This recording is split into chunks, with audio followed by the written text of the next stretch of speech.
Hey guys, today I'm going to teach you a little technique. It's known as a YRN or a yarn round needle. And you're going to want to use this technique if a pattern ever calls for a yarn over prior to a purl stitch. I have come across several patterns that call for a yarn over prior to a purl stitch, but they don't necessarily give me clear instructions of how to do that. So I'm going to show you here today. So a typical yarn over works like this. When you yarn over, you bring your working yarn from the back of your work to the front. Okay, and then you would work the next stitch. Typically it's a knit stitch.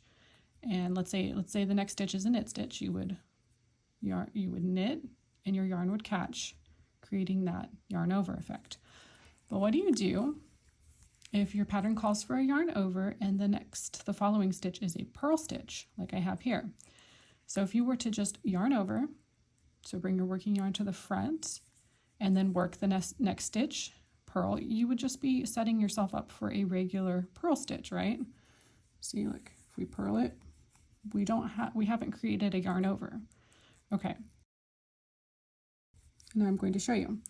So if you ever have a pattern that calls for a yarn over before a purl stitch, you can use the YRN or yarn round needle technique. So what you're going to do is you're going to take your working yarn, bring it to the front of your work, okay?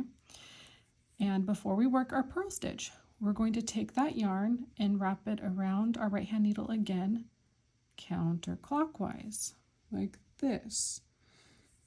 And see, now we've created an extra stitch here. We have this extra stitch on our loop.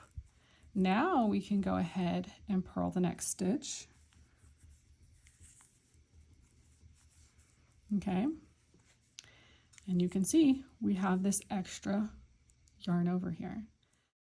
I hope that this technique helps you. If you're looking for a pattern to practice in, go check out my Lacy Day Beanie where I will utilize this technique. Of course you can't become if you only say what you would have done.